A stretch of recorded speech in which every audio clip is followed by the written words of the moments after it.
Hello friends. Actually मैं 2-3 दिन से सोच रहा था मेरे पास एक छोटी सी स्टोरी है, मैं इसको रिकॉर्ड करूं वीडियो पे, क्योंकि अभी 3-4 दिन पहले मैंने अपनी डॉटर के लिए एक फाउंटेन पेन ख़रीदा। मैंने नहीं, रेदर उसी ने ख़रीदा, वो लेके आई, उसने मेरे को दिखाया। तो वो फाउंटेन पेन में क्या है, सिंपल है, जैसे आजकल चल रहे हैं, उसमें अपना कार्ट्रिज चेंज करो और उसको चलाओ, फिर कार्ट्रिज ख़त्म हो जाए दूसरा कार्ट्रिज लगाओ और उसको चलाओ। फिर मुझे अपना टाइम याद आया, अपनी जर्नी याद आई कि हम लोग क्या करते थे अपने टाइम पे। हमारी जो राइटिंग की, लिखने की जर्नी शुरू हुई, उस सबसे पहले तो पेंसिल ही था। उसके बाद जब हम आई थिंक 3rd-4th में चले गए थे, तब हमने कलम से लिखना शुरू किया। कलम क्या करते थे, हमारे जो पहाड़ों में जो वैलीज़ होती हैं, वहाँ पे पतला बाँस होता है, एकदम पतला, लचीला बिल्कुल।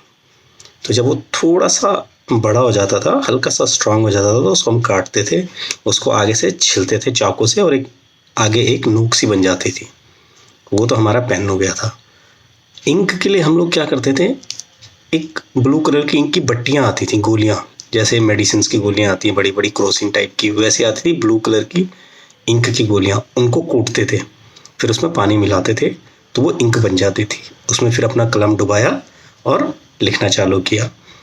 स्लोली ग्रेजुअली फिर जब हम एक आधा स्टैंडर्ड और ऊपर हो गए, आई थिंक अराउंड 4th में, तो फिर हमने होल्डर से लिखना शुरू किया। होल्डर क्या होता था, कुछ नहीं, आगे एक निब लगी रहती थी और पीछे एक लकड़ी का, पेन की जगह मतलब एक लकड़ी पे एक निब लगी रहती थी। उसको फिर अगेन वही पट्टी वाली इंक में डुबाया और लिखना चालू कर दिया।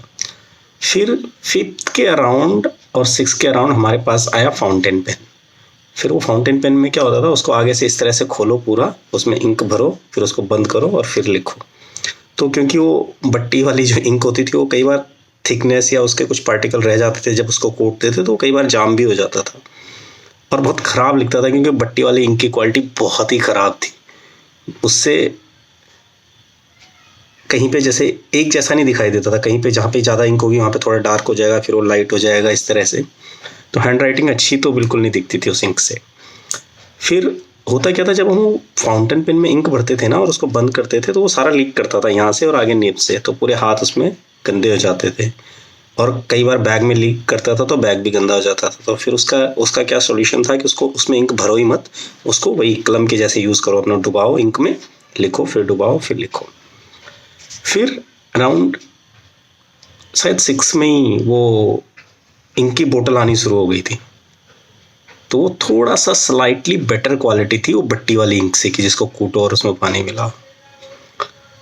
फिर जब हम 8th-9th में आए, फिर हमारे पास फाउंटेन पेन आया, वो जिसमें हम क्या करते थे, उसके अंदर एक कार्ट्रिज होता था। उस कार्ट्रिज मतलब वो इंक निब के साथ ही लगा रहता था, बस उसका ऊपर का खोल जिसको कह सकते हैं, वो खोलना था।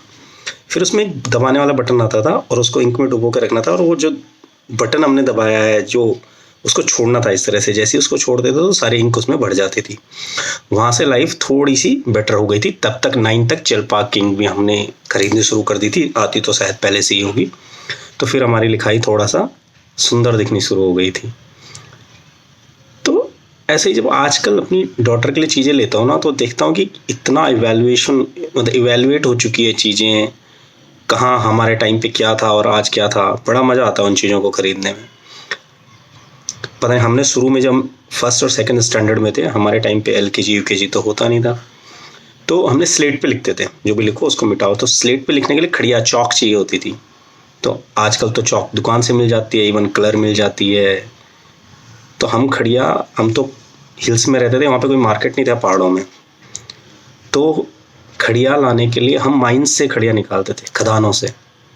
हमारे गांव के पास ऊपर जाके एक छोटी सी वो थी, एक गुफा टाइप की, वहाँ जाना था, वहाँ से कुछ पत्थर निकालने थे। तो वो पत्थर बिल्कुल स्मूथ होते थे, तो जो जितना ज़्यादा स्मूथ पत्थर होता था, लिखने वाला पत्थर, वो उतनी बेहतरीन खड़िया मानी जाती थी।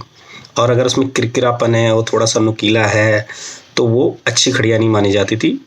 तो हम वहाँ जाकर, 3-4 किलोमीटर पे होगा आई थिंक, वो वहाँ जाकर खोद खोद खोद करके अपने लिए खड़ियाँ इकट्ठा करते थे और फिर स्लेट पे लिखते थे उन खड़ियों से। और आज जब अपनी बिटिया के लिए खरीदते हैं सारे चीज़ें, गैजेट्स, तो बड़ा मज़ा आता है ये सब देखने में कि यार हमने कहाँ से जर्नी शुरू की, कैसी हमारी जर्नी थी और आजकल गुड़िया की जर्नी कैसी है। तो सबका अपना अपना संघर्ष है, बट फिर भी मज़ा तो आता है इसमें। इन बच्चों का अपना संघर्ष होगा जो ये बाद में कभी ना कभी ये भी रिकॉर्ड करेंगे। Thank you.